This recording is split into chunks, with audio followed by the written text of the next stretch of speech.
Hello, welcome back to my channel.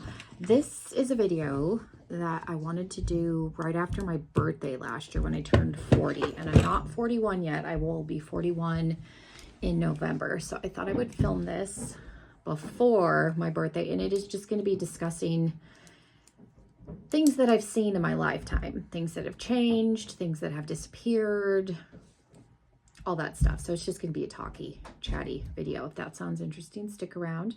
If you're new, make sure you subscribe because you don't want to miss out. And if you're not new, I appreciate you coming back. As always, I have a list.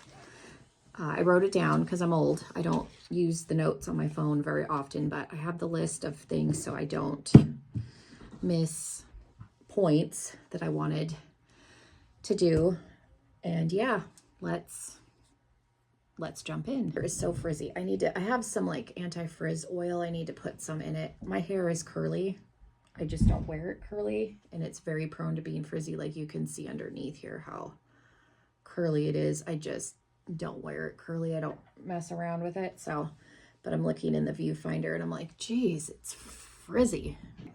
So things that I've seen in my lifetime. So for context, I was born in 1984. I know that was a long time ago. Born in the 80s, raised in the 90s. So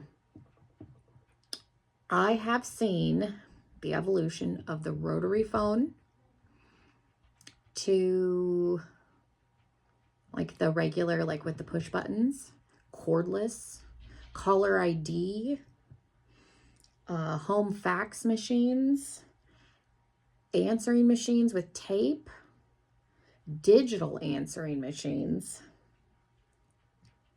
And you may ask, what is a rotary phone? I'm sure that I know like my subscriber age range is kind of a mixed bag, like it's all over the place. So I know some of you know what a rotary phone is, but not everybody. I happen to have an example. This is a Fisher-Price toy. This is a new one. Like they still make this and sell this. This is a newer one, but this was how a rotary phone worked. So you like 911, here you gotta find 9, go all the way around, go, 1, 1 if you were to call 911. And then if you missed a number, you had to hang up and start over. Fun times. My grandparents had a rotary phone in their laundry room. So there were times where I needed to call one of my friends. My room was in the basement, on the room next to the laundry room, my grandparents' house. So sometimes I would use that phone so I didn't have to sit upstairs. So very familiar. The rotary phone at that point was already old, but a lot of my friends still had one. Again, it would have been like a secondary or third phone, but my grandparents at one point were ahead of their time. Like when the cordless phone came out, my grandpa had the big, like it was like a brick, looked like the brick cell phones, but it wasn't quite as thick. And then we got a slimmer one later. When caller ID came out, we were one of the first houses at my school that had caller ID. And then my grandpa was super excited years later when like Spectrum, you could have the caller ID appear on the screen on the TV. So my grandparents were very ahead of their time. They were one of those people. We had a TV in almost every room of the house. There was one in the living room. They had one in the kitchen because they would watch the news in the morning, and then at dinner sometimes. My parents and grandparents had a room in their TV. We had a second living room downstairs that had a TV, and then I had a TV in my room. But I had my TV, at one point I had the knob on it where you could only change the channels with the knob. I think that one was in black and white, and then my grandpa gave me an older colored one, but it was the one with the channel buttons on it, didn't have a remote, so I only got, like I could watch Fox and Tales from the Crypt, Walker, Texas Ranger. It didn't have all the channels, but we had those. And then, yeah, we had a home fax machine relatively early. My mom was a college student, and my grandma also worked for the college, so she had to send faxes a lot. So again, we were one of the first ones at my school to have a lot of that stuff. witnessing the landline completely going away. Like, my parents got rid of their landline 6 or 7 years ago.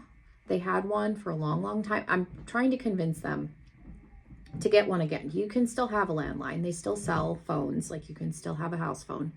Because my parents will leave their cell phones around the house and they can't hear them. It's a little better now with my mom because she wears a hearing aid and it's actually connected to the Bluetooth on her phone. So she can hear the phone ring when she has her hearing aid in, but she doesn't wear it all the time.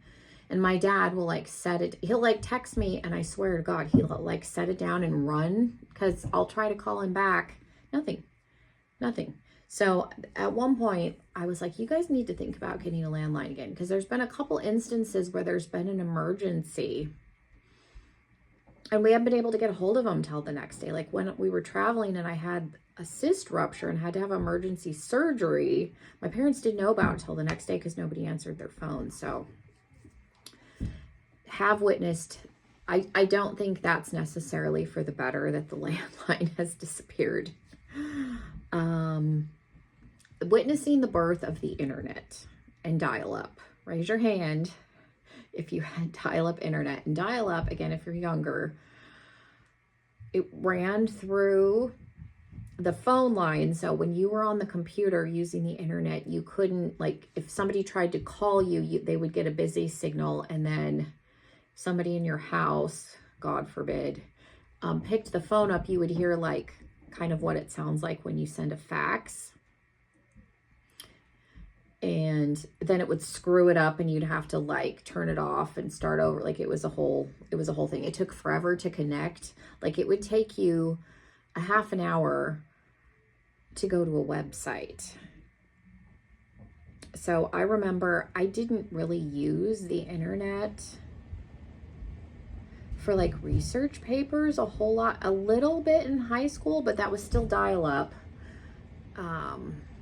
In college is really when I started using the internet. Before that, you would be thinking, if you're younger, like, well, what did you do? You had to go to the library and look at the encyclopedia volume that pertained to your subject and then check out books that pertained to your subject. And that's how you would write a research paper. So I did that most of my life. Like I remember in elementary school, I had to do one on the state of Hawaii. Like everybody got a state. I had Hawaii, so I had to go to the library. My parents had to take me to the library and I had to check out books on Hawaii to write my little report for 4th or 5th grade, whatever. I think it was 4th grade. So those were fun times. I learned how to type because typing has been a thing. I don't know if they still teach that. I don't know if they still have computer classes. When my mom was in school, it was like electric typewriters. When I was in school, we had Apple IIs, which were the old school, really bulky desktops, and it was green. And then you had the giant, when we would play like Word Munch or Frogger, it was the disc that went in was about this size. So it was a big floppy disc that went in, and you could play games, but I learned how to type on an Apple II. Video stores. Video stores were always a thing when I was growing up. My oldest daughter will be 19 this December. She was a year and a half when Blockbuster closed, like shut down completely for the last time. Now there is still one location, which is in, is it Eugene, Washington or Oregon? It's somewhere up north. There's one store left. But I remember video stores when I was little, it was VHS.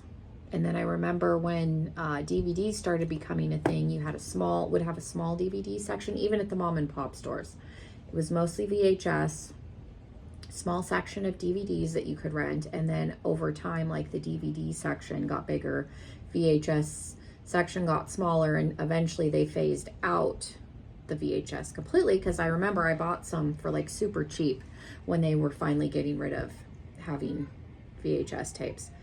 And then it was strictly DVDs, and then they finally just went kaput. And I do remember the birth of Netflix. I was a subscriber, one of the first subscribers on Netflix. Like I was involved with the beta testing. I was selected when they started their streaming.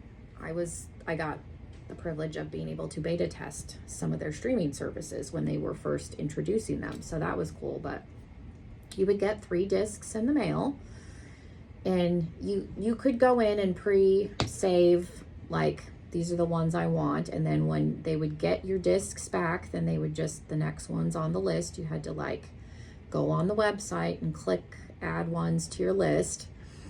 And then I would try and get all 3 at the same time.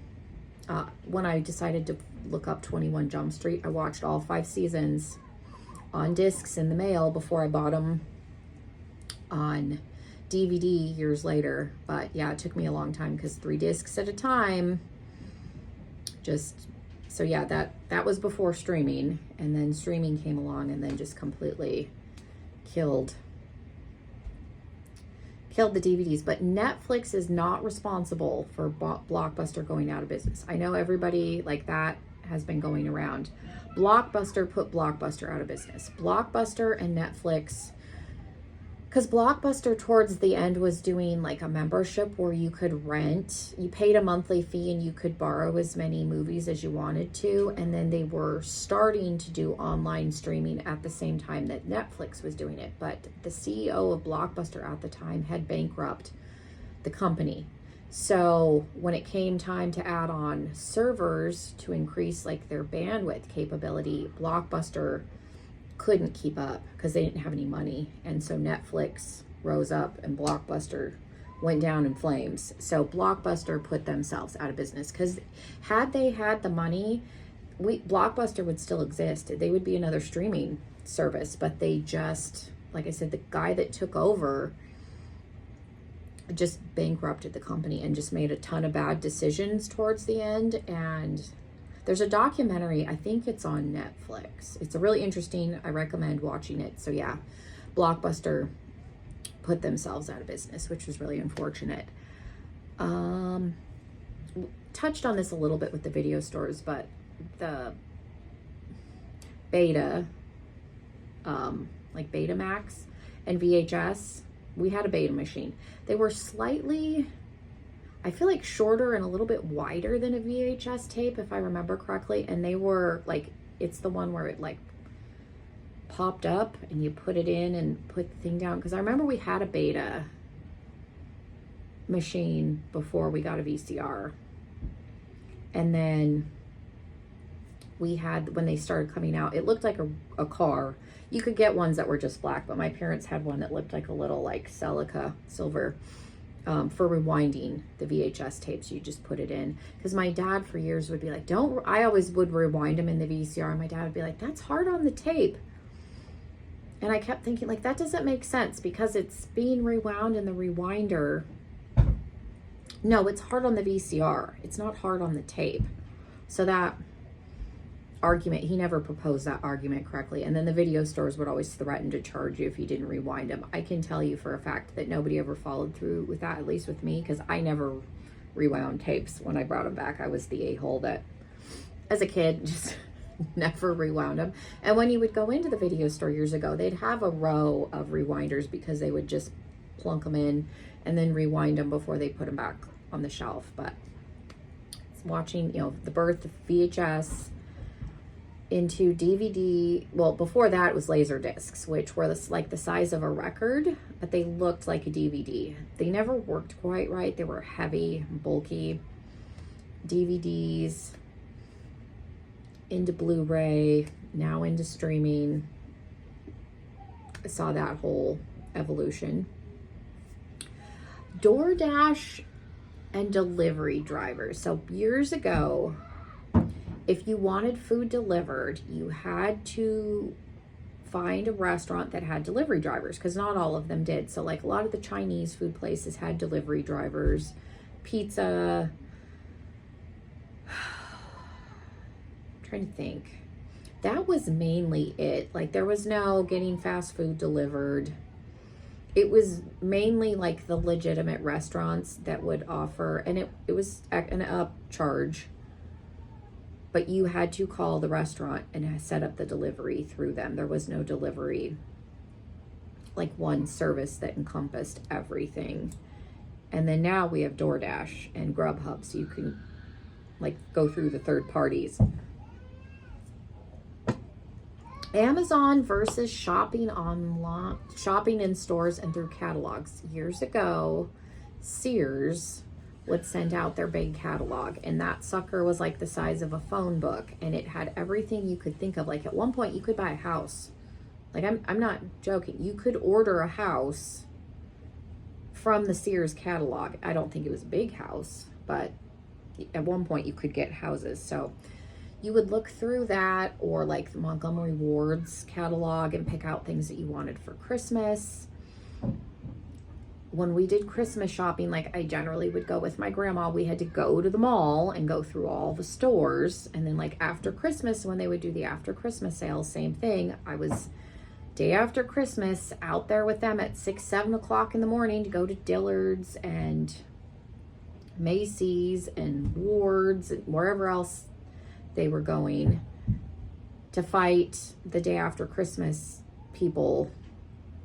That was a whole experience. That's probably, like, I've thought about if I went back to the 80s, like I would go back to the 80s or the 90s in a heartbeat. The only thing that I would have an issue with is not being able to do like grocery pickup and not being able to order things online. Like I think COVID pushed me over the edge. I have really bad social anxiety, and I don't like being out in large crowds or in public. And I think that's the difference too. Like people, my husband and I were talking about this. I don't remember the stores being quite as busy on the weekends as a kid as I do now. And some of that is, you know, being a kid and not being aware of it. But my husband was saying that he thinks people had like more different schedules, so not everybody was off on the weekends, whereas now there's more people working Monday through Friday, and so you get bombarded on the weekends. Because I remember going to the grocery store with my mom as a kid, and we generally went on Sunday because my mom worked full-time and went back to school, which is why we were living with my grandparents. So Sunday was the only day we could go, and I don't remember it being the shit show that it is today. So I think there's the, you know, population increase is probably part of it, and then there's more people that are off on the weekends than there was years ago. That's the only thing we could think of as far as why that's happening. So yeah, that's probably, but if I went back to the 80s, again, it wouldn't be as crowded, so it maybe wouldn't bother me as much as it does now, because I hate going to the store. But yeah, that is my list. That is everything that I could think of that would be fun to talk about. So let me know if there's anything that I've missed, or if there's things you remember from years ago that no longer exists or has changed.